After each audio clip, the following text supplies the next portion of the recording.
espèces utiles à l'homme. Bien plus forts que les OGM, des espèces vivantes fabriquées de toutes pièces, des bactéries reprogrammées pour produire de la lumière, des médicaments ou des carburants. Ces projets un peu fous sont pourtant en marche. Une véritable révolution scientifique. Son nom, la biologie synthétique. C'est une révolution en ce qu'au lieu de chercher à comprendre des êtres vivants qui nous sont donnés comme ça dans l'Arche de Noé, on cherche à en construire, à en créer. Ce rêve plein de promesses réveille aussi les fantasmes les plus fous, les peurs les plus profondes.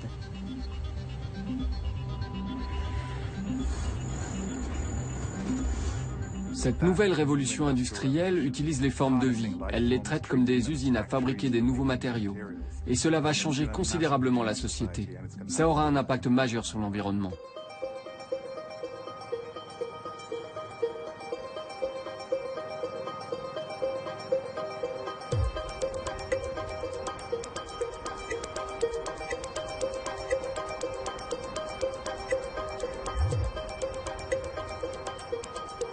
En Californie, une dizaine de compagnies ont déjà sauté le pas. Elles anticipent la fin du pétrole et des ressources fossiles. Leur nouvelle matière première, des organismes vivants. Les bactéries sont cultivées ici, dans cette cuve. On fait tout pour leur bonheur. Température, pression, tous les nutriments dont elles ont besoin. On a du sucre qu'elles adorent dans cette cuve. Et on leur en donne selon des cycles très précis. Elles sont heureuses et nous fabriquent le produit.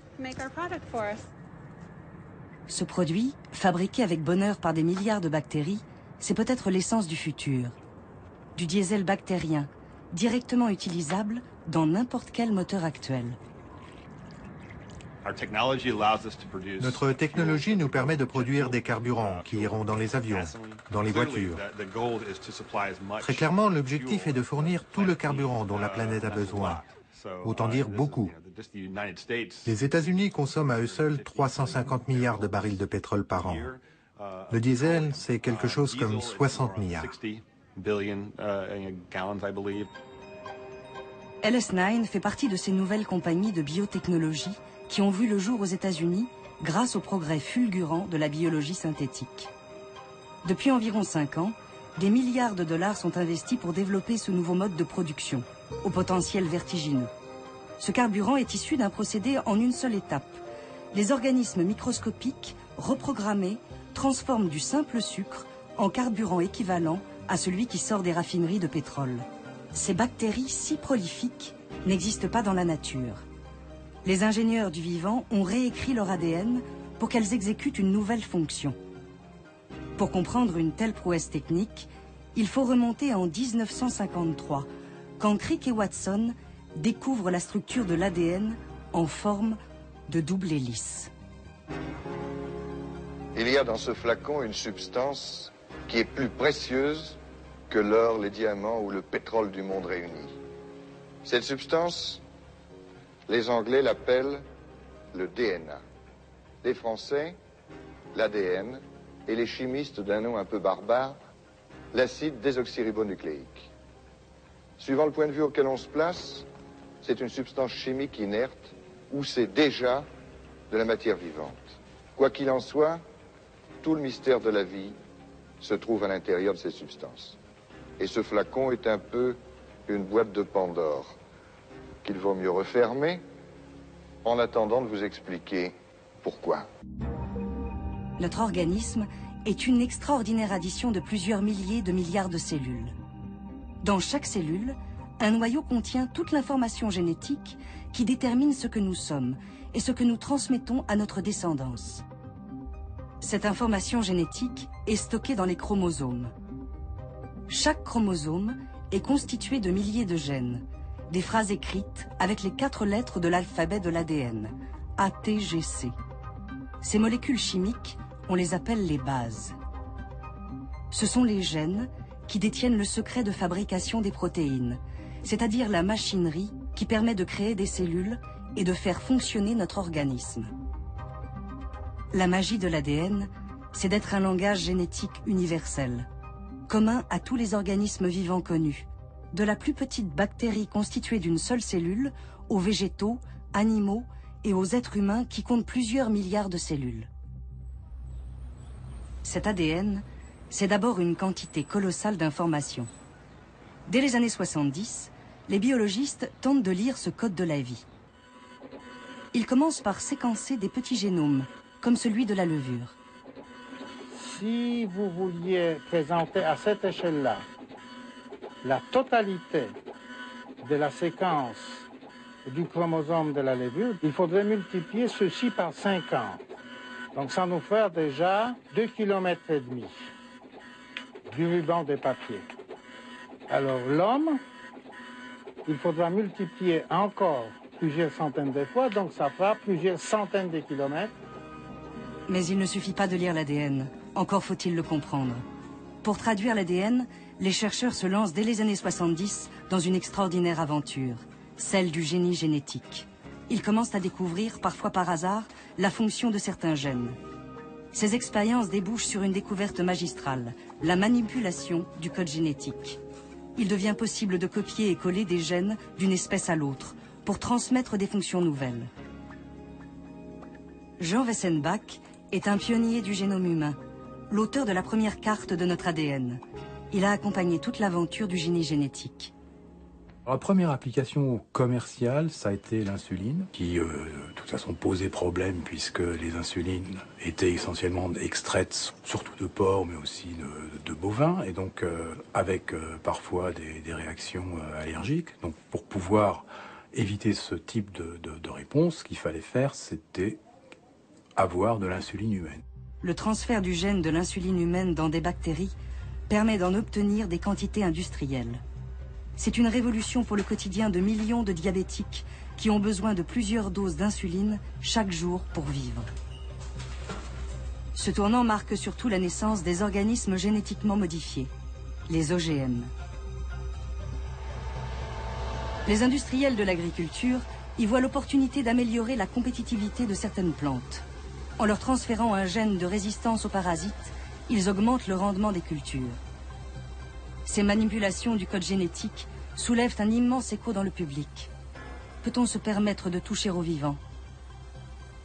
Ces expériences sont-elles sans risque pour la santé de l'homme et pour l'environnement?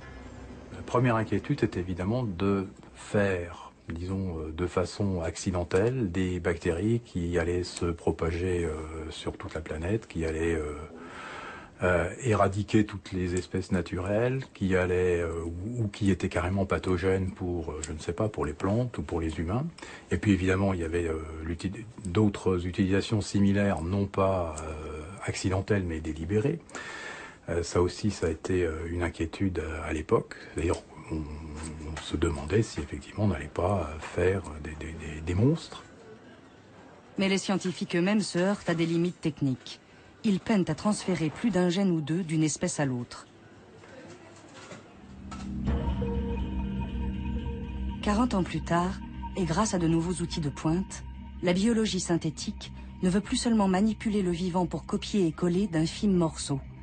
Elle ambitionne, démesurément, de faire des constructions nouvelles de fragments d'ADN, de les assembler comme les pièces d'un Lego pour créer des espèces qui n'existent pas dans la nature. Ah ouais, d'accord. Donc c'est modulaire dans les modules de prélèvement exactement comme dans les... Oui, vraiment. Philippe Marlière est l'un des précurseurs français de la biologie synthétique. Peut-être aussi l'un des plus visionnaires. On peut dire de la biologie synthétique qu'il s'agit d'une révolution culturelle. C'est une révolution en ce qu'au lieu de chercher à comprendre des êtres vivants qui nous sont donnés comme ça dans l'Arche de Noé, on cherche à en construire, à en créer. À l'origine de cette rupture avec la biologie traditionnelle, l'un des temples de la recherche mondiale, le fameux MIT, Massachusetts Institute of Technology, aux États-Unis. Toujours à la pointe de l'innovation.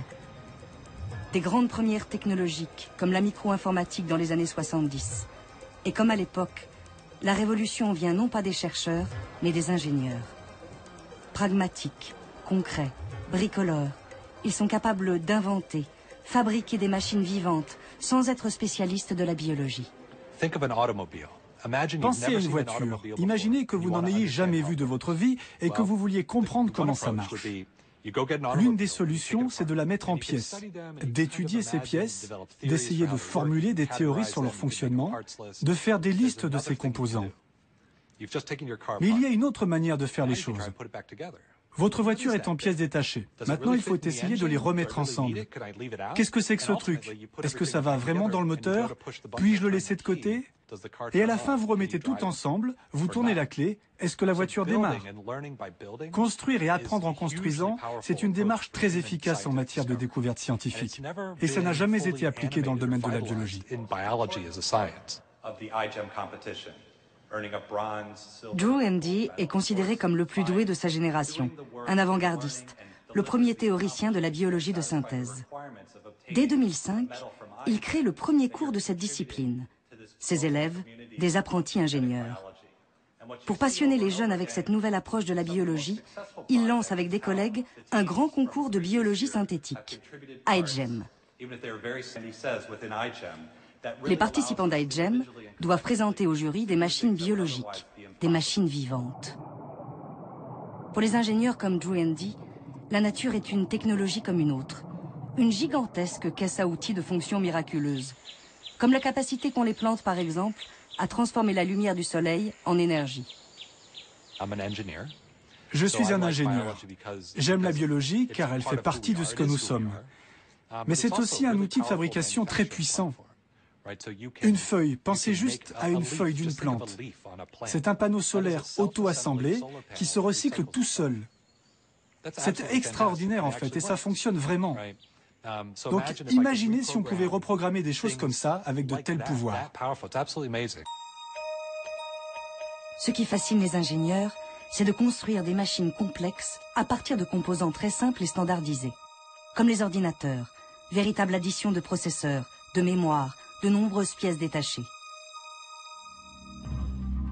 Appliqué à la biologie, et grâce à une connaissance très approfondie des espèces vivantes, le défi est d'isoler sur l'ADN des fragments, des gènes, aux fonctions bien précises pour en faire des pièces standards et interchangeables, comme les briques d'un jeu de Lego. Une brique de Lego, c'est justement le trophée remis au vainqueur du concours iGEM.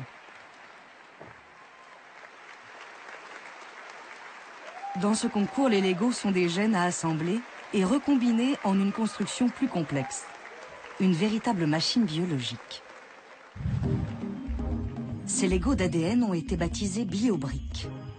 Ce sont des fragments d'ADN écrits avec les 4 lettres du code génétique, ATGC. Ils ont tous une fonction bien précise.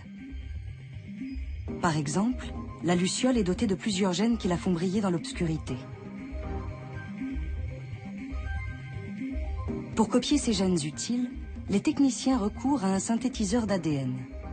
Exactement comme une imprimante à jet d'encre, ils puisent dans 4 cartouches les bases de l'ADN. Au lieu de couleurs, la machine extrait les bases chimiques A, T, G, C. Pour recréer un morceau d'ADN devenu entièrement synthétique, c'est-à-dire fabriqué par la main de l'homme. Au MIT, toutes les biobriques créées par les étudiants du concours iGEM sont répertoriées en ligne. Elles s'accumulent d'année en année. Une sorte de catalogue de vente par correspondance, à la seule disposition des nouvelles équipes du concours. Ces précieuses briques sont conservées dans un simple frigo. Randy Redberg est le maître des lieux. C'est l'un des fondateurs du concours iGEM. Après une longue carrière dans l'informatique, il voit en la biologie synthétique la nouvelle frontière des ingénieurs. Il est à l'origine avec Tom Knight du concept même des biobriques. Nous avons 5000 biobriques dans ce frigo qui ont été créées par les précédentes équipes d'iGEM. Quand les étudiants les reçoivent, ils peuvent mettre de l'eau pour réhydrater l'ADN, l'aspirer dans une pipette, l'introduire dans une cellule et la faire se multiplier pour qu'elle fasse à peu près tout ce qu'ils veulent. Quand ils reçoivent ces briques, les étudiants sont très excités parce que pour la première fois, ils disposent d'un millier de vrais morceaux d'ADN avec lesquels ils peuvent construire tout ce qu'ils veulent. Et ça, c'est quelque chose que leurs professeurs n'ont jamais pu faire de toute leur carrière. Cambridge, en Angleterre, l'une des plus prestigieuses universités mondiales, ne manquerait pour rien au monde le concours. Chaque année, le top départ est donné en juillet. L'excitation est à son comble chez les apprentis ingénieurs.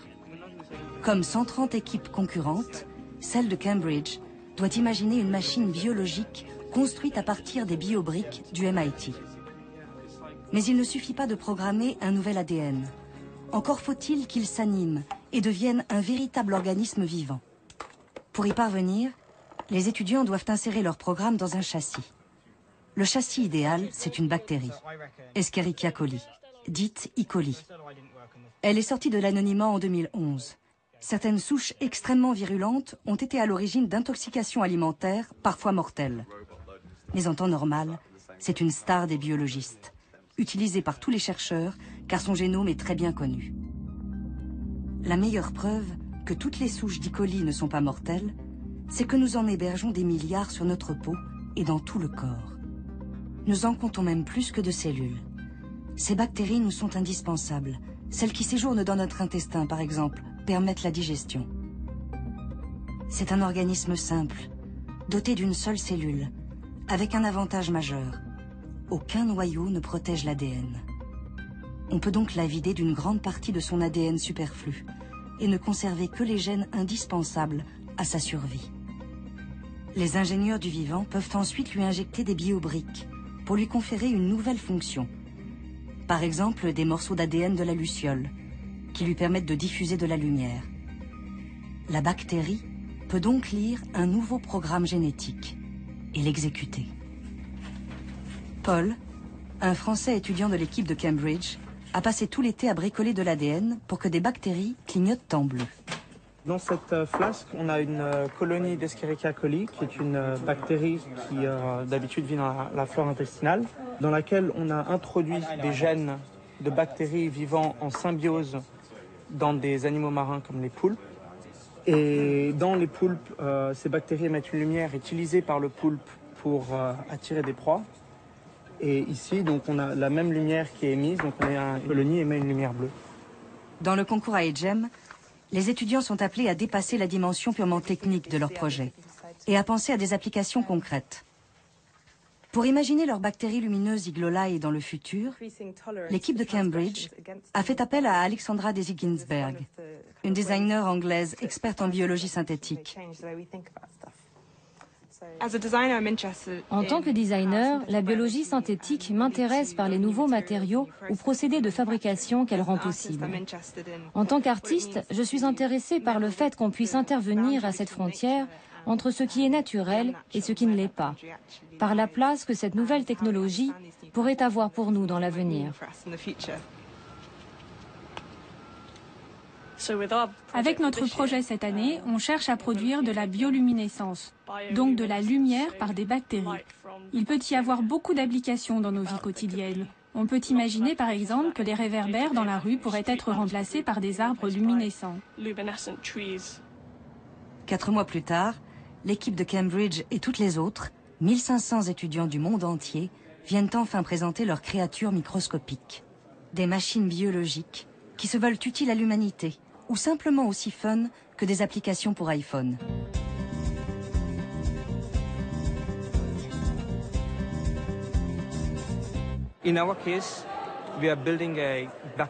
On a construit un système bactérien qui peut détecter les cellules cancéreuses. Pour les pays en développement, les systèmes de détection sont indispensables, mais doivent être accessibles.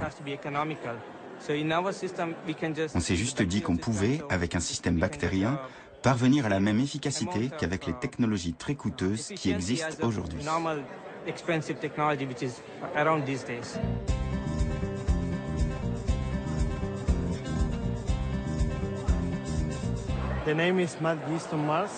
Le nom de notre projet, c'est les levures folles de Mars. Et elles sont folles parce qu'elles ont le même système prionique que les vaches folles. Et notre but, c'est d'assombrir la couleur de Mars pour la rendre habitable par les humains. Ces jeunes Espagnols reprennent un thème classique de la science-fiction, le terraforming, ou le fantasme de transformer l'environnement d'une planète pour la rendre vivable. Mais qu'il soit un peu fantaisiste comme celui-là, ou utile, comme la détection du cancer, ces projets n'ont pas vocation à être commercialisés. L'objectif, c'est de démontrer que la biologie du XXIe siècle est accessible à de très jeunes étudiants. Qu'ils peuvent accomplir quelque chose d'efficace en 4 mois seulement. Quand j'ai lancé iGEM, mes amis du MIT, qui sont des professeurs de biologie et donc des gens très intelligents, m'ont dit que ce que je faisais était mal. Que je me moquais des étudiants en leur faisant croire qu'ils pourraient accomplir quelque chose en un été. J'aimerais faire un petit sondage. Selon votre expérience d'iGEM, est-ce que la biologie est trop complexe pour des étudiants non diplômés? Non, ok. Je crois qu'on a répondu à la question. En 6 années d'existence, le concours iGEM a vu défiler des projets de plus en plus sophistiqués. Des Suisses qui s'attaquent aux moustiques pour les empêcher de disperser le paludisme, à l'équipe de Pékin, avec son kit biologique de décontamination de l'eau polluée aux métaux lourds, ou encore l'équipe de Cambridge en Angleterre, et ses bactéries lumineuses, supposées illuminer le monde. Nous sommes l'équipe iGEM de Cambridge et voici Iglolai. La lumière a fasciné les gens pendant des milliers d'années. Pourtant, la biologie synthétique ne s'est pas vraiment intéressée à sa production. Et jusqu'ici, aucune biobrique du registre ne permettait une production autonome de lumière.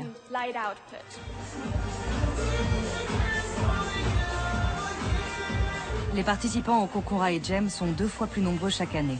Tous séduits par ce mélange de fun, d'une apparente facilité et de résultats concrets qui est une manière radicalement nouvelle de faire de la biologie.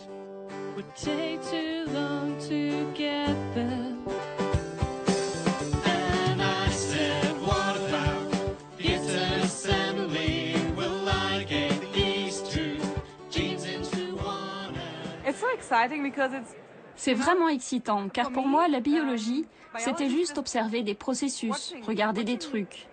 Mais être un ingénieur, c'est vouloir construire par soi-même. La biologie se construit toute seule et pourtant, je peux agir sur ce processus. C'est incroyable. Cette frontière est vraiment fascinante.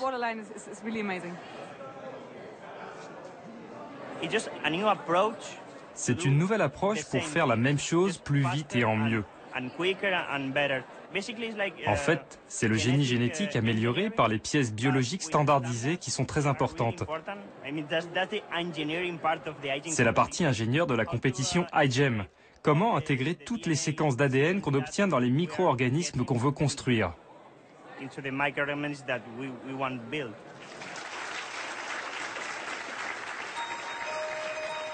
Cette future génération illustre une rupture majeure avec la biologie traditionnelle. Les ingénieurs veulent utiliser le vivant, non plus seulement pour le comprendre ou le modifier, mais pour en fabriquer un de toutes pièces, plus utile. Si cette révolution est aujourd'hui possible, c'est grâce à un immense bond technologique. Quand vous êtes en laboratoire, à peu près tout doit être fait manuellement. En tant qu'ingénieur, je trouve ça pénible. Tout est assez basique et ennuyeux. Pas ennuyeux, mais fastidieux. Ce sont les ordinateurs qui devraient faire ce travail. Et ça, c'est ce que j'ai vraiment envie de changer. Chaque chose que je vois dans le labo, je me dis, ça devrait être automatisé, ça devrait être automatisé, on peut faire ça plus vite. L'automatisation, c'est justement ce qui permet à la biologie de changer d'échelle. En 10 ans, les techniques ont doublé en performance chaque année, à des coûts de plus en plus faibles. L'illustration la plus spectaculaire, c'est le séquençage des quelques 20 000 gènes du génome humain, soit 6 milliards de bases ATGC, les 4 lettres élémentaires de l'alphabet génétique. Pour y parvenir, il aura fallu 13 ans et 2,5 milliards d'euros. Jean Wessenbach a participé à cette grande aventure. Il a été le témoin de l'explosion des techniques qui permettent 10 ans plus tard de séquencer un génome entier en quelques semaines pour quelques milliers d'euros. Est-ce que l'automatisation a été un élément déterminant? Bien sûr, elle l'a été parce que on est obligé de faire des expériences à très grande échelle, tout simplement parce qu'on n'est pas sûr du résultat qu'on va obtenir. Donc on va faire on va tester tout un tas de petites variations qu'on a introduites jusqu'à trouver celle qui est optimale. L'automatisation, c'est aussi ce qui permet de fabriquer à la commande les fameuses biobriques du MIT. La possibilité de copier des fragments génétiques de manière quasi industrielle. Après la chimie de synthèse, c'est l'avènement de la biologie de synthèse. La société GeneArt en Allemagne est l'un de ces nouveaux industriels de la biologie. Dans ces locaux high-tech, 8 millions de bases synthétiques sont produites par mois. En fonction de la commande, un ordinateur dirige l'assemblage des bases A, T, G et C pour créer de toutes pièces un ADN artificiel. Les chercheurs peuvent commander des gènes complets sur Internet, les faire fabriquer sur mesure, à des tarifs de plus en plus abordables. 10 years ago, genes were about 10 to 20 times more costly. Il y a 10 ans, les gènes coûtaient 10 à 20 fois plus cher qu'aujourd'hui. Seuls quelques chercheurs pouvaient se permettre d'acheter des gènes synthétiques et même quand ils essayaient de les fabriquer eux-mêmes, ça leur coûtait très cher. Aujourd'hui, ils peuvent tout simplement les commander en ligne à un prix plus qu'acceptable, entre 500 et 1000 euros, au lieu de 20 ou 50 000 euros.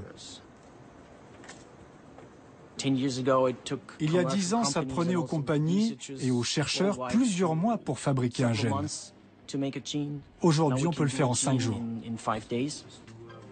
Cette démocratisation pose un évident problème de sécurité. Si quelques clics de souris suffisent à commander des gènes synthétiques sur Internet, comment en empêcher l'utilisation malveillante? Selon GeneHeart, des contrôles stricts garantissent que les gènes synthétiques ne sont livrés qu'à des entreprises et laboratoires autorisés à les commander. En fait, on vérifie chaque client qui passe une commande à GeneHeart, ainsi que chaque séquence demandée. Si c'est une séquence douteuse, si elle peut être utilisée à mauvais escient ou si elle est référencée sur des listes, on demande la permission aux autorités du pays ou on refuse la commande.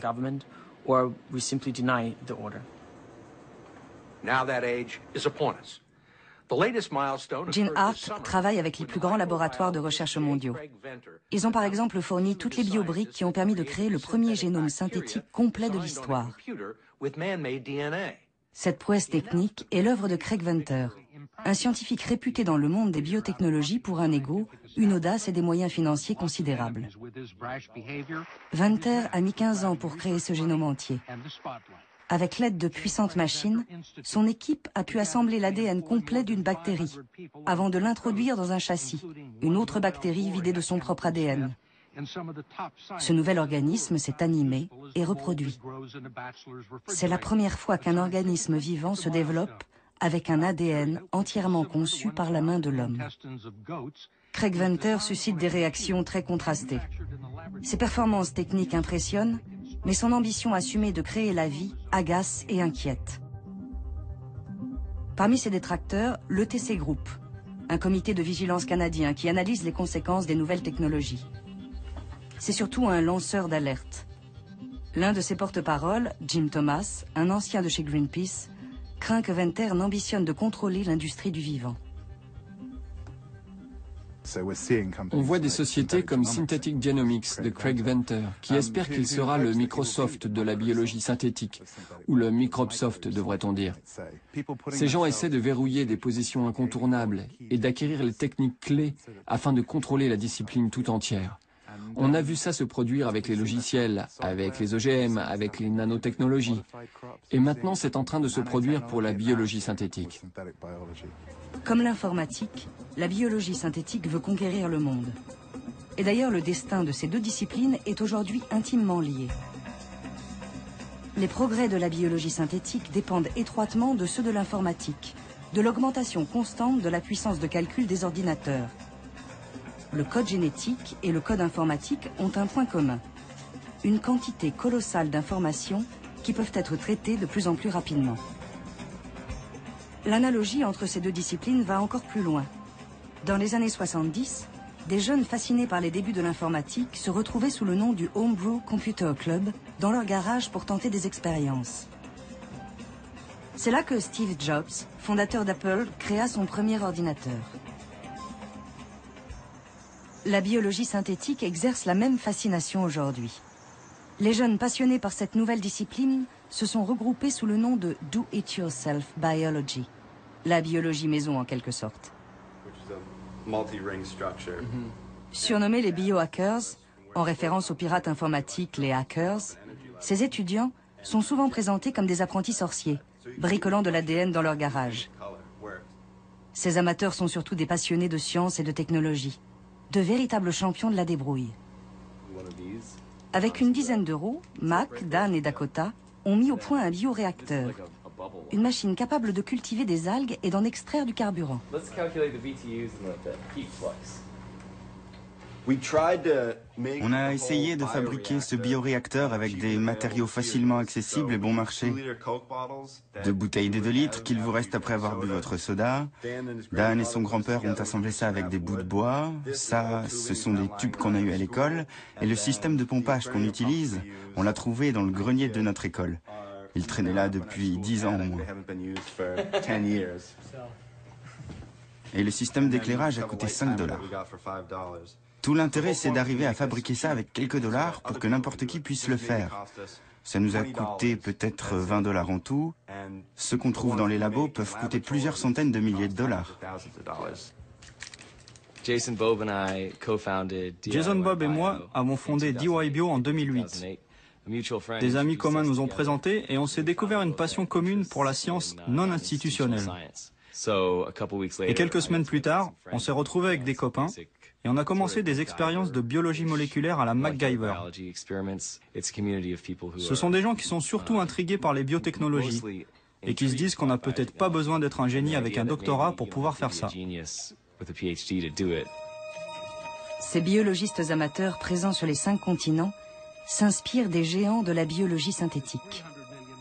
Craig Venter vient de recevoir 600 millions de dollars du pétrolier ExxonMobil pour faire produire du carburant à des algues synthétiques.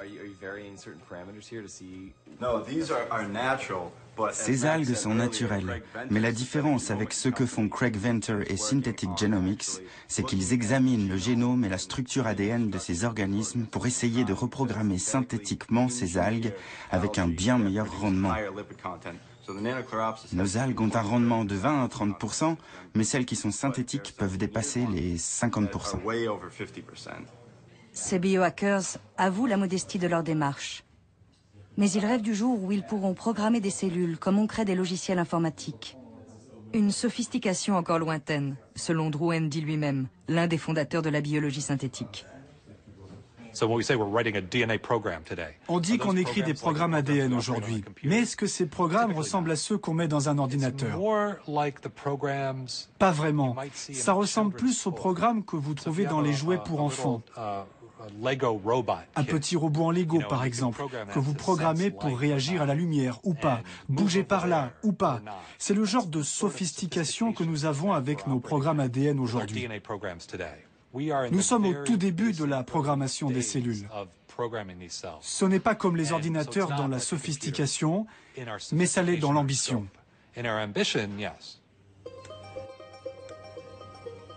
Même si la biologie de synthèse paraît être une technologie naissante, dont l'efficacité reste modeste, des milliards de dollars sont déjà investis pour la rendre opérationnelle à grande échelle. Carburant, médicaments, plastique, tout ce que la chimie de synthèse a produit de façon coûteuse et polluante, la biologie de synthèse se propose de le produire de manière écologique, à partir de matières vivantes. Une sorte de chimie verte qui fait des microbes les nouvelles usines du XXIe siècle. Premier produit sur le point d'arriver sur le marché, c'est un médicament, l'artémisinine de synthèse. Cette molécule thérapeutique est une cause inattaquable. C'est le traitement curatif le plus efficace d'un fléau pour les pays du Sud, le paludisme ou malaria. Chaque année, l'épidémie tue 1 million de personnes, surtout des enfants de moins de 5 ans. L'artémisinine naturelle est extraite de l'armoise, une plante cultivée principalement en Asie et en Afrique de l'Est. Mais elle est de plus en plus rare. Sa production est longue et coûteuse et reste très insuffisante. Jay Kisling, un ingénieur californien, est à l'origine d'une découverte majeure. Il a trouvé le moyen de produire de l'artémisinine de synthèse grâce à des bactéries reprogrammées. Après le laboratoire et la preuve de concept, c'est le géant pharmaceutique français Sanofi Aventis, à l'autre bout de la planète, qui doit industrialiser le procédé. Ce qu'a développé Kisling est quelque chose qui relève d'un procédé de laboratoire. Bon, ils avaient déjà des performances qui étaient intéressantes, mais ensuite, quand il s'agit de passer de l'échelle d'une vingtaine de litres maximum à des fermenteurs qui seront des fermenteurs de l'ordre de 100 à 200 mètres cubes, donc, qui sont des fermenteurs de taille industrielle. Ça, c'est un travail qui n'avait pas ou peu été approché par l'équipe de Kissling et d'Amiris et qu'on a largement développé pour pouvoir être capable d'aller en phase d'industrialisation.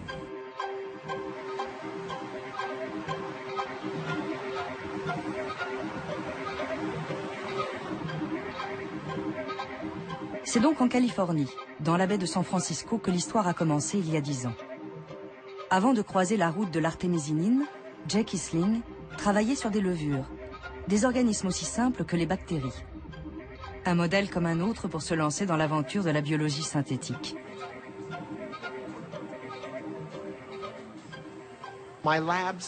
Avant ça, mon laboratoire a passé 10 ans à développer des outils pour transformer des levures et la bactérie E. coli. Au moment de choisir un produit pour nos expériences, l'un de mes étudiants m'a dit « Tiens, regarde cet article sur l'artémisinine ». On s'est dit « Super, c'est un produit aussi bien qu'un autre ». À part mes cours de biologie, je ne savais pas grand-chose sur le paludisme. On a donc appris beaucoup sur les circuits métaboliques et on s'est mis au travail. Les circuits métaboliques sont des cascades de transformations chimiques. C'est par exemple tout le chemin parcouru entre le principe actif naturel de l'armoise et ce qui deviendra 18 mois plus tard de l'artémisinine, une molécule thérapeutique. Ce circuit, modifié par la biologie synthétique, permet de réduire ce délai d'1 an et de produire beaucoup plus de médicaments. Pour obtenir un microbe capable de produire de l'artémisinine, on a dû prendre le circuit métabolique de l'armoise, la plante originelle, et insérer ce circuit à l'intérieur d'une levure. Cela a permis à la levure de produire l'artémisinine. Pour financer ses recherches, Jay Kissling a reçu 42,5 millions de dollars de la fondation Bill Gates, engagée dans la lutte contre le paludisme. Une partie de ces fonds a servi à créer la société Amiris en 2005. Une compagnie à la mentalité très californienne, qui ne recrute que des salariés mus par une même ambition, avoir un impact positif sur le monde. On s'est dit, waouh, de toutes les choses utiles qu'on peut imaginer faire en utilisant la biologie synthétique, améliorer la disponibilité de ce médicament qui connaissait en 2004 une véritable pénurie, ça permettrait de fournir un traitement à chaque enfant atteint du paludisme. Et franchement, même si j'adore la technologie comme tout le monde ici, ça, c'est la raison pour laquelle on se lève chaque matin. Ce qui a séduit la Fondation Gates, c'était l'idée d'utiliser la biologie synthétique pour répondre au grave manque d'antipaludéens efficaces. D'ici 2013, la moitié de la production mondiale d'artémisinine, assurée jusque-là par des paysans d'Asie et d'Afrique, sera remplacée par les cuves de fermentation de Sanofi Aventis. Ce qui est prévu, c'est qu'en fait, on équilibre le marché à un prix qui soit un prix d'équilibre qui ne laisse pas les paysans d'un côté.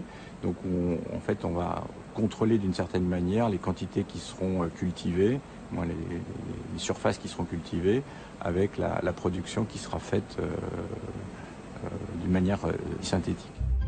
Même si l'objectif est de sauver des vies, l'ETC Group craint des conséquences dramatiques sur le revenu des producteurs d'artémisinine et à terme de toutes les ressources naturelles. Si des sociétés comme Sanofi Aventis sont capables de produire de l'artémisinine dans des cuves, que ce soit à Berkeley ou en République tchèque, ça aura un effet majeur sur le mode de subsistance de ces paysans africains. Et ce n'est pas uniquement l'artémisinine.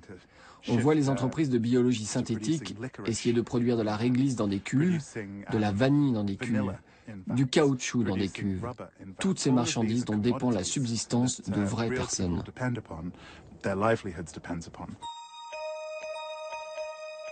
De fait, la biologie de synthèse pourrait remplacer la plupart des produits naturels. Jay Kissling et Amiris en font déjà l'expérience. En modifiant quelques étapes, les bactéries reprogrammées pour obtenir de l'artémisinine peuvent aussi fabriquer une grande variété de produits. Du caoutchouc, de la vitamine A, ou encore et surtout du carburant. On s'est donc demandé ce qu'on allait faire. Et en envisageant les défis les plus difficiles, celui qui nous motivait le plus, c'était cette idée de produire un carburant sans compromis. Par sans compromis, je veux dire que ses qualités seraient meilleures que celles des produits issus du pétrole. Pas « tiens, j'aimerais utiliser un produit renouvelable, mais il coûte beaucoup plus cher et il ne marche pas très bien dans ma voiture ». Non, ce serait le même prix et ce serait aussi bien, si ce n'est mieux.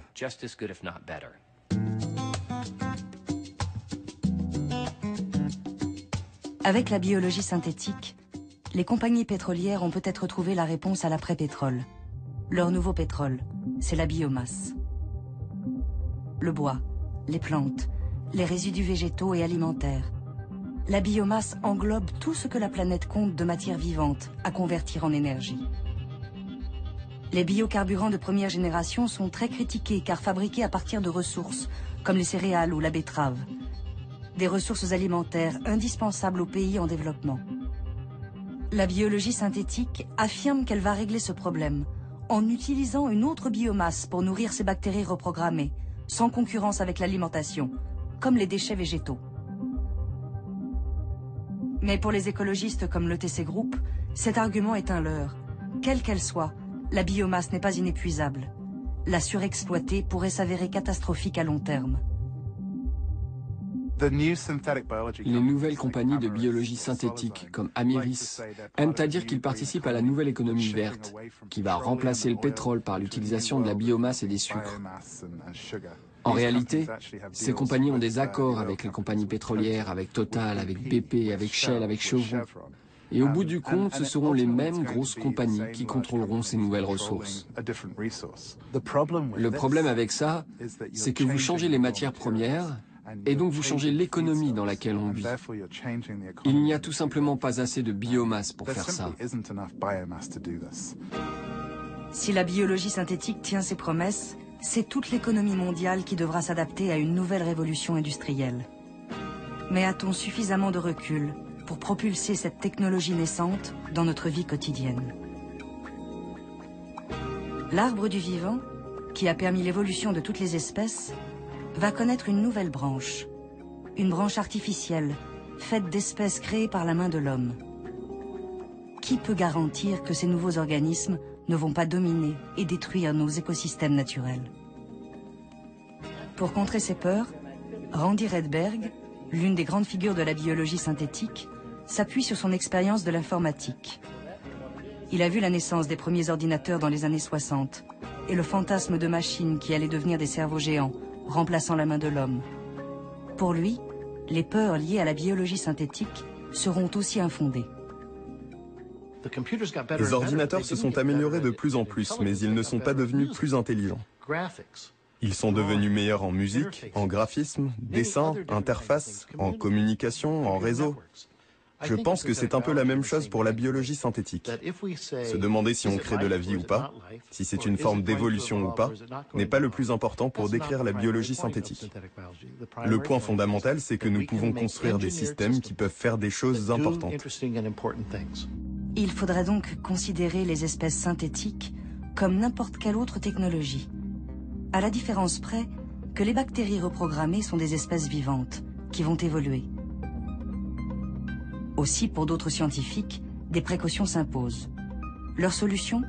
Créer un nouveau code génétique incompatible avec le vivant tel qu'il existe dans la nature.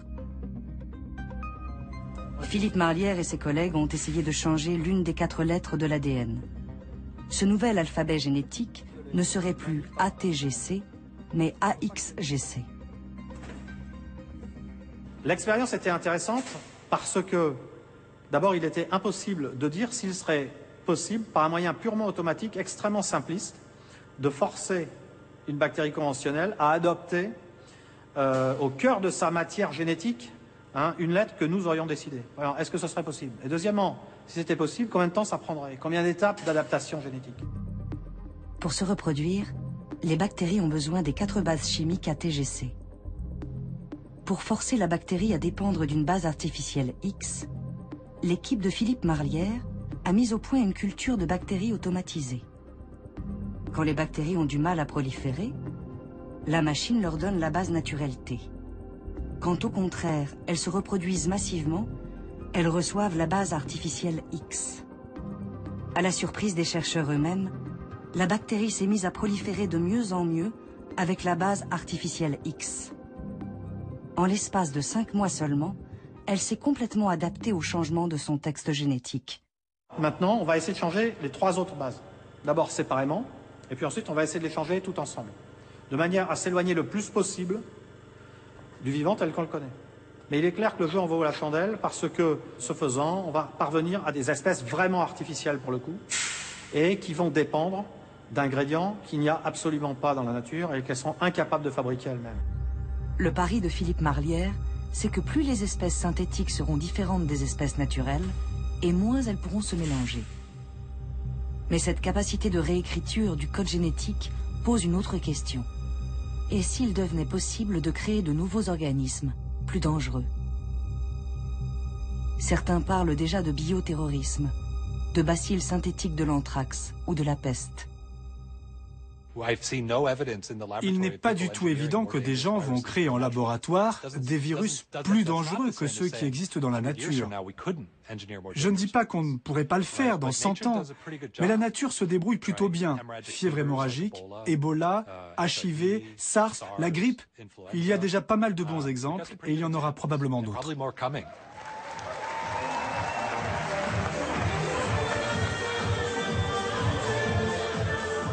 Les jeunes d'iGEM, nos futurs biologistes synthétiques, n'ont pas peur de se projeter dans un futur peuplé de leur création bactérienne.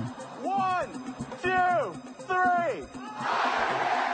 En 2009, l'équipe de Cambridge avait remporté le Grand Prix d'iGEM pour son projet Ichromai. Leurs bactéries synthétiques étaient capables de prendre plusieurs couleurs selon le contexte. La designer Daisy Ginsberg, déjà consultante pour l'équipe, avait imaginé plusieurs scénarios sur 100 ans, dans lesquels ces pigments bactériens pourraient remplacer les colorants alimentaires ou colorer le ciel en cas de pollution. Sa vision en 2049, c'est que de telles bactéries modifiées pourraient servir de système d'autodiagnostic pour toutes sortes de maladies. L'une des propositions, c'était cette idée qu'un jour, peut-être en 2049, ce serait socialement acceptable d'avaler Ichromai sous forme de yaourt à boire. Ces bactéries modifiées coloniseraient alors votre intestin pour surveiller les maladies. Lorsqu'elles détecteraient quelque chose, des composés chimiques produits par les pathogènes, elles se mettraient à produire de la couleur et ce serait très facile à voir dans vos excréments. Alors on a fait une valise d'excréments qu'on a emmenée à iGEM. Et certains ont trouvé ça vraiment dégoûtant. C'était un très bon moyen de tester les réactions des gens. D'autres ont trouvé que c'était une idée géniale. Mais peut-être que l'on n'est pas encore tout à fait prêt pour ça.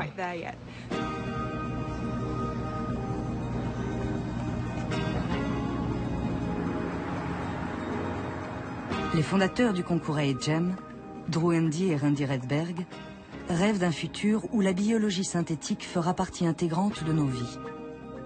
Où notre peau ne serait pas seulement un repère de bactéries, mais une fabrique vivante de parfums. Imaginez qu'on puisse reprogrammer les bactéries qui vivent sur notre peau pour générer différentes fragrances. À quoi ressemblerait l'industrie du parfum ? Un industriel qui aurait mis au point un cocktail de produits chimiques formant un excellent parfum pourrait travailler avec des ingénieurs en biologie synthétique pour faire fabriquer ces composants par un micro-organisme, un organisme qui vit sur notre peau. Comment diffuser ce nouveau parfum dans le monde entier? En le mettant sur Internet. Sous quelle forme? Sous la forme d'une séquence d'ADN qui programme les composants constituant le parfum. Partout dans le monde, les gens pourraient télécharger cette séquence d'ADN, la synthétiser sur place et modifier leur peau avec un parfum vivant. Je pense que la biologie synthétique va entrer dans nos vies d'abord par les annonces d'avancées scientifiques, puis, au cours de la prochaine décennie, par les exemples de certaines entreprises qui auront réussi à accomplir quelque chose, à soigner des maladies de cette manière. Et puis, dans les 20 ans qui suivront, il devrait y avoir des percées importantes.